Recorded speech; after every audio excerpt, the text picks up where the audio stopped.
Donc avec Michel Roth, nous avons commencé cette 5e collection de fromages et chefs avec ce que nous appelons les petites pièces. Alors dans les petites pièces, ce que nous entendons, c'est bien sûr le Petit Tentation, qui est un fromage qui n'est pas très connu, mais qui est vraiment très intéressant à travailler, que ce soit en termes vraiment de dégustation pure ou en termes culinaires, également avec les différents accords qu'on va pouvoir proposer dans cette collection.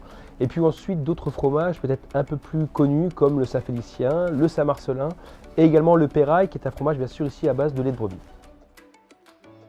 Alors cette 5e collection a été encore une fois très dense dans la pratique. Et, là, ce que je retiens là particulièrement, c'est le Saint-Marcellin et le Saint-Félicien. Je trouve qu'ils se cuisinent vraiment très bien, avec des plats chauds en fait. Au niveau du goût, je trouve qu'ils ont tous le même caractère. Ils sont bien salés, ils sont affinés, ils sont crémeux.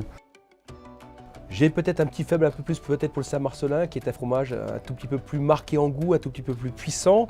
C'est vrai que j'aime les fromages avec un peu de caractère, mais c'est vrai que également on peut trouver son bonheur avec un Saint-Félicien, peut-être avec le côté un peu plus doux, un peu plus crémeux, ou un Pérail, peut-être avec ce côté un peu plus onctueux, un peu plus coulant si je peux dire au niveau de la dégustation.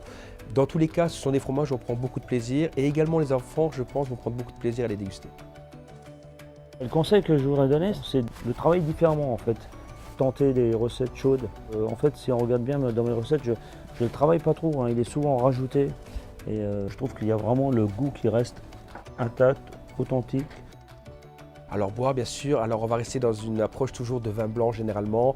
Ce sont des fromages qui ont un pouvoir crémeux quand même assez présent. Le côté lactique est quand même ici la dominance un petit peu de ces fromages-ci. Et puis après on peut peut-être également partir sur d'autres variétés de pain comme des pains aux noix, des pains au raisin.